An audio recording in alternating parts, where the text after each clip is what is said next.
마태복음 26장 69절에서 75절 말씀 한 절씩 나눠서 읽겠습니다.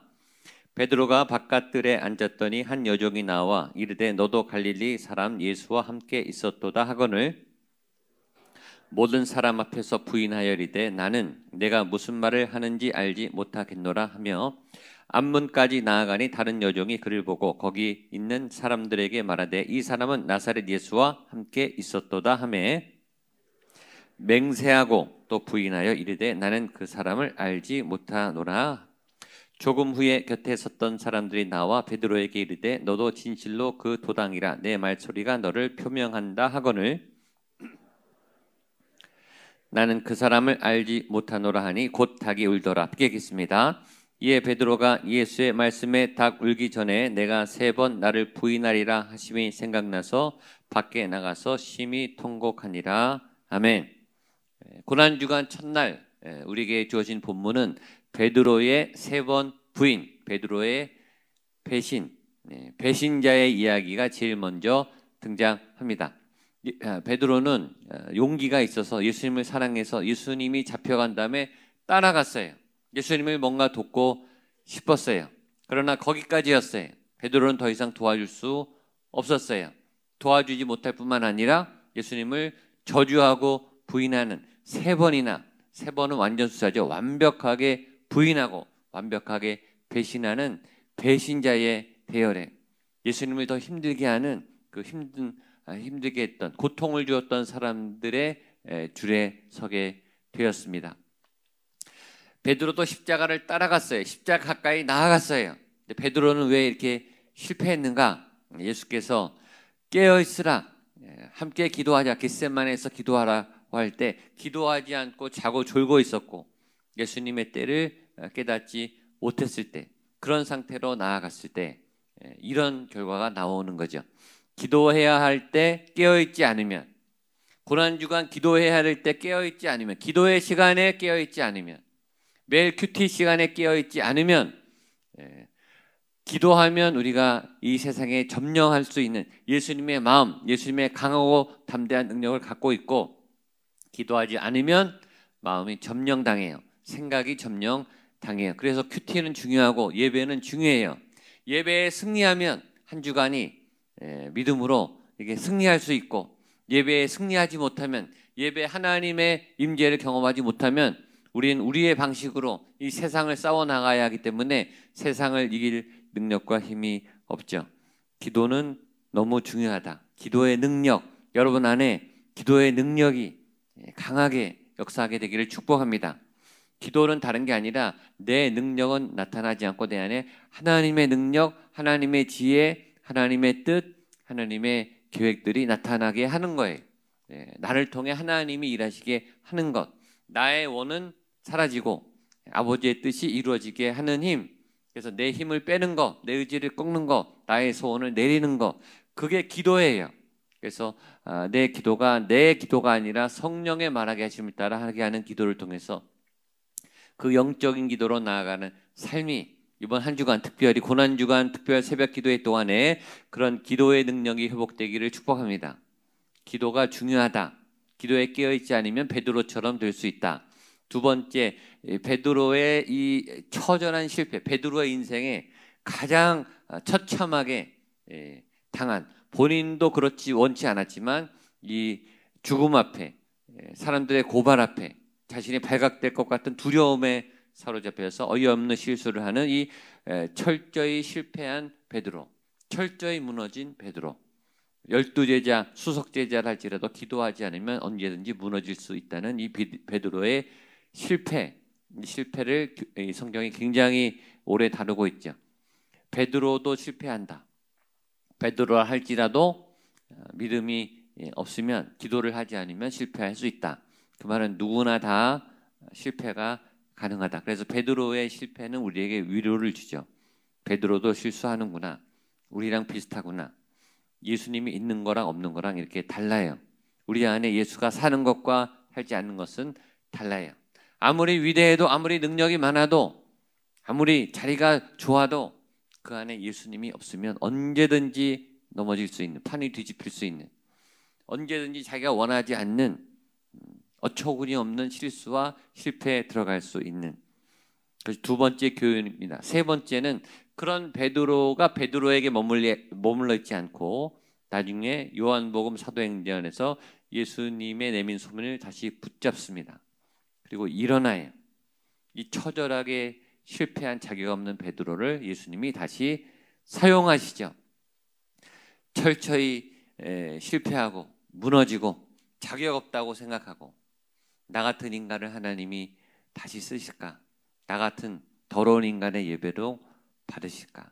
나같이 교만한 방자했던 하나님의 마음을 아프게 했던 나 같은 사람도 하나님이 쓰실까? 하나님은 손을 다시 내미시고 또 새로운 기회를 주시고 새로운 한 주간을 주시고 새로운 고난주간 이후의 부활주일과 새로운 믿음의 여정을 살아가게 하실 줄로 믿습니다. 자, 그 내용을 한번 보겠습니다. 69절입니다. 시작.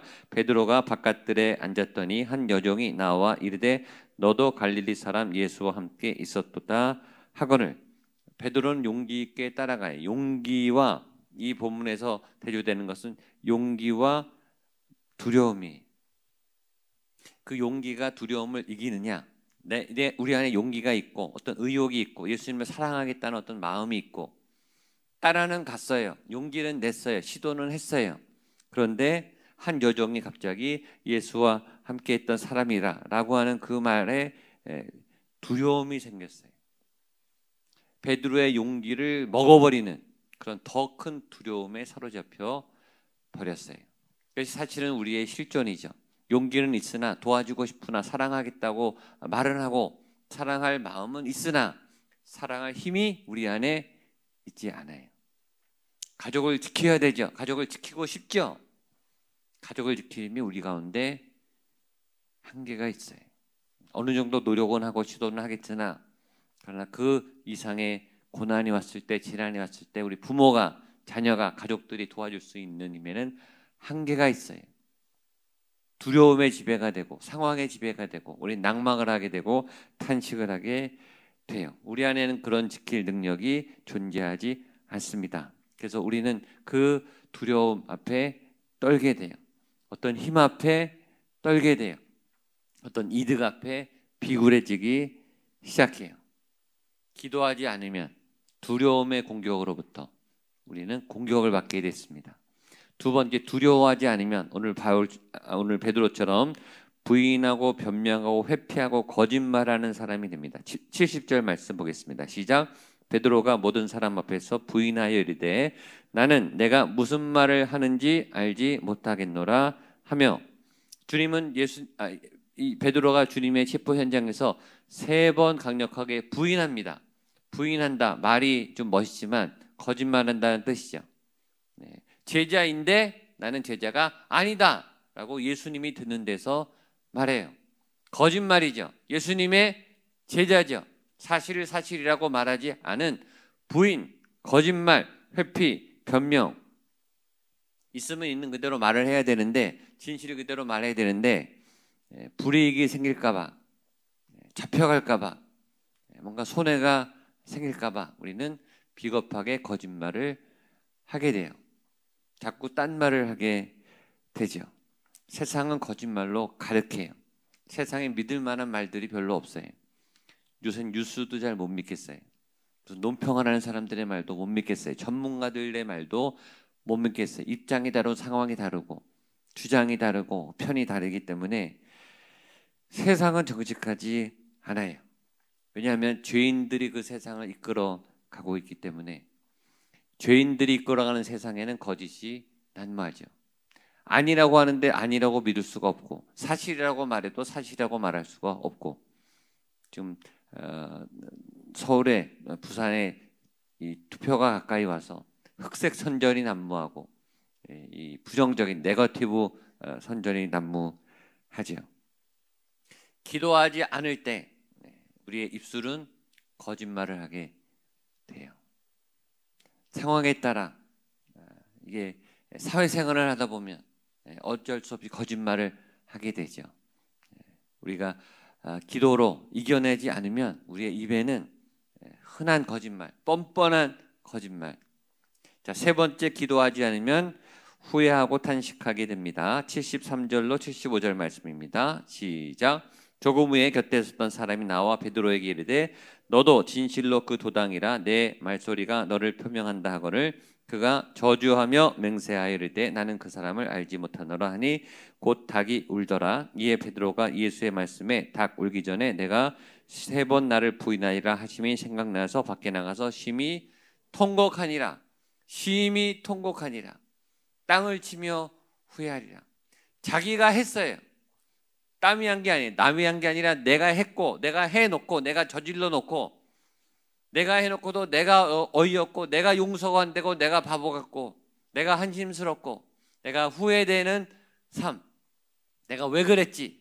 내가 안 하려고 했는데, 하고 싶었던 일이 아닌데, 나도 모르게 어이없게 내 말이 해버렸고, 내 행동이 저질러 버렸어요.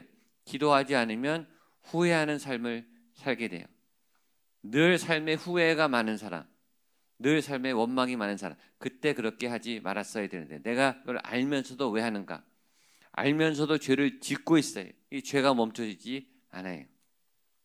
제가 한 10년 전에 아주 모질게 마음을 먹고 3개월 동안 계획을 잘해서 10kg를 뺐어요. 굉장히 어렵더라고요. 천천히 식이 조절을 하고 운동도 하면서 10kg를 뺐어요. 너무너무 대견했어요. 근데 그걸 유지를 해야 되는데 불행하게도 2주 만에 다시 2주도 안 걸리더라고요. 이 마음을 풀어놓으니까 이게 한 번 목표를 도달했다라고 생각한 다음에 방심을 하니까 그 다음에 또 그런 일이 생기죠. 공격이요 계속 오더라고요. 미혹이 계속 와요.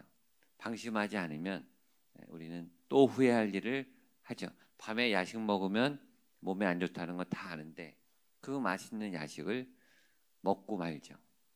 운동해야 건강한다 다 알아요. 하루에 30분 이상 걷고 스트레칭하고 몸의 유연성을 기르고 또 나쁜 음식 먹지 않고 그걸 누가 모르나요? 그런데 안 나가요. 집에 있으면 나가기가 싫고 비 오면 나가기 싫고 날씨가 추우면 나가기 싫고 운동하지 않죠. 기도하지 않으면 믿음은 떨어져요. 말씀을 읽지 않으면 내 믿음은 떨어진다고요. 믿음의 삶을 실천하지 않으면 내 현장에서 예수님이 역사하는 그 삶의 간증이 내 삶에 없으면 내 믿음은 추락해요. 그걸 알지만 우리는 일을 하지 않아요. 그러면 어떻게 되는가? 오늘 베드로처럼 후회하고 통곡하는 일을 해요. 본인의 고비는 넘겼어요. 그죠? 본인은 일단 자기 위기는 넘겼어요. 일단 제자가 아니라고 고비를 넘겨서 일단 잡혀가지는 않았어요. 그러나 베드로는 내내 통곡하고 후회하고 예수님이 부활하신 다음에 3번이나 와서 만나주는데 베드로는 얼굴을 못 마주치죠. 고기 잡으러 제자직을 사표내고 반납하고 다시 고기 잡으러 가요. 그만큼 그의 실수가 자기가 자기를 용서할 수 없는 거예요.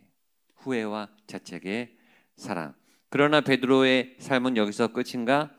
그러려고 이 본문을 써놓은 게 아니에요. 이렇게 처절하게 망가진, 처절하게 믿음이 있었으나 실패했던 이 베드로는 요한복음에 사도행전에 예수님의 손을 다시 잡습니다. 그리고 일어납니다. 그리고 이 처절하게 예수님을 부인했던 이 배신의 역사가, 이 배신의 상처가 평생 베드로를 사도로 다시는 그런 일을 저지르지 않도록 살아가게 해요. 그것이 성령을 받았기 때문이에요. 부활과 성령을 경험했기 때문이에요. 십자가를 통과하고 부활과 성령의 은혜가 있을 때 기회가 오죠. 우리는 여전히 실패할 수 있고 예수님을 부인할 수 있고 두려움에 사로잡힐 수 있는 존재이지만 십자가를 향하여 예수님의 그 손을 붙잡고 부활과 영생과 성령님의 역사를 통해 예수님 나에게 다시 한번 기회를 주시니 감사합니다. 내가 다시 예수님을 믿는 백성으로 일어서겠습니다. 예수님 그 십자가의 능력이 나를 지켜 주시옵소서.